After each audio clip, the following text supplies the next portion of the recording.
আল্লাহ পাক বলেন, আমি কি এমন একটা ব্যবসার কথা জানাবো যেটা করলে জাহান্নামে যাওয়া লাগবে না?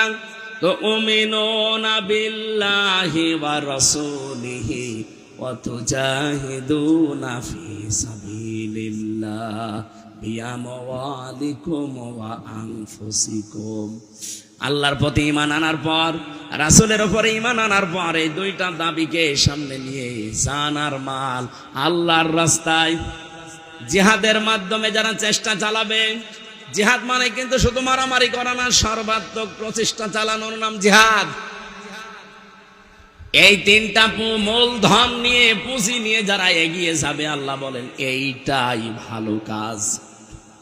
পৃথিবীতে যত ভালো কাজ আছে, বলেন তো ভালো কাজ কোনটা? এ ব্যাখ্যা দুনিয়ার মানুষের কাছে যাওয়া লাগবে। আল্লাহ বলছেন, যারা আমার প্রতি ঈমান আনে, ঈমানের সাথে কোনো শিরিক মিশ্রণ করে না, জুলুম মিশ্রণ করে না, আমার রাসূলের প্রতি ঈমান আনে, তার ওই 63 বছরের জীবনের 23 বছর যারা পঙ্খানো মেনে চলে। বাংলাদেশে বহু মানুষ শুধু রাসূলের 13 বছর মানতে চায়। ওই যে মক্কার জীবনে মার খেয়েছে, কিন্তু মদিনার জীবনে যে 10 বছর তিনি রাষ্ট্রপতি ছিলেন, এইটার কথা বলতে গেলে বলে এটা দুনিয়ার কাজ, এটা রাজনীতি। এরকম মানুষ দেশে নেই? বলেন বলেন। রাসূলুল্লাহকে মানতে হলে শুধু 13 বছর মানলে হবে না, 23 বছরই মানা লাগবে। আমরা ওইটা চাই। যেহেতু 13 বছর রাসূলুল্লাহ মার খেয়েছিলেন, 10 বছর রাষ্ট্রপ্রধান ছিলেন, আমরা অলরেডি 15 বছর মার খেয়েছি, 10 বছর এখন কোরআন দিয়ে দেশ চালাতে চাই।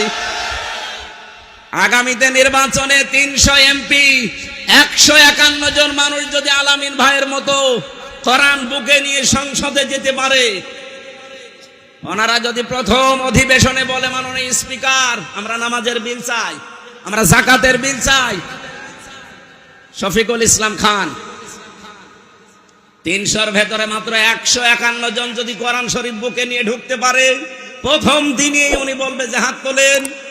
এরকম শফিক ভাইয়ের মতো 151 জন যদি হাত তোলে, ওই বিলটা কায়েম হয়ে যাবে।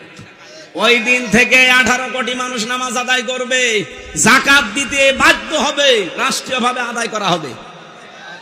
আপনি ভোট দিয়েছিলেন শফিক ভাইকে একটা, প্রতিদিন আপনি 18 কোটি মানুষ নামাজ পড়লে যা হয় ওই পরিমাণ সওয়াব প্রতিদিন পাবেন। আমাদের হায়াত অল্প, কাজ বেশি করা লাগবে। আবু বকর সিদ্দিক রাদিয়াল্লাহু তাআলা আনহু, তিনি কোরআন শরীফ এক জায়গায় করেছিলেন, যে কিয়ামত পর্যন্ত যারা কোরআন পড়বে অটোমেটিক 10টা করে নেকি তার আমলনামা আল্লাহ পৌঁছিয়ে দেবে। কিয়ামতে সবচেয়ে বেশি নেকি হবে তার। আমরাও আমাদের এই সময়টা কাজে লাগাতে চাই। শফিক সাহেবের মতো বাংলাদেশে যারা কোরআন বুকে নিয়ে যেতে পারে, আমি এখানে দল বেদল রাজনীতি বুঝি না, আমরা চাই এই দেশে কোরআনের এই 4টা বিধান, আল্লাযীনা ইম্মাক্কান্নাহুম ফিল আরদ আকামুস সালাত ওয়া আতাউজ যাকাত ওয়া আমারু বিল মারুফ ওয়া নাহাউ আনিল। কথা বলে না কেন? আমরা শুধু মানতে চাচ্ছি আমার আল্লাহর কথা। 151 জন সত্যি কথা বলেন তো, যদি যেতে পারে দেশের চিত্র পাল্টিয়ে যাবে না? চুরি হবে না, ডাকাতি হবে না, ছিনতাই নেই, চাঁদাবাজি নেই, এ দেশটা আল্লাহর কসম দাঁড়িয়ে যাবে। কয়েকদিন আগে আমি মালয়েশিয়া ছিলাম, ওরা 2004 সাল থেকে দাঁড়িয়ে গেছে। সিঙ্গাপুর, ওখানে গিয়েছিলাম, ওরাও 2005 সাল থেকে দাঁড়িয়ে গেছে। এতটুকু একটা দেশ, এই টাঙ্গাইলের মনে হয় 4 ভাগের 1 ভাগ এই সিঙ্গাপুর, এই দিকে ওদিকে মাত্র 42 কিলো। এতটুকু একটা দেশ, আজ বিশ্বে 257টা দেশের ভেতরে আমার মনে হয় 10টা দেশ থাকলে তারা একটা।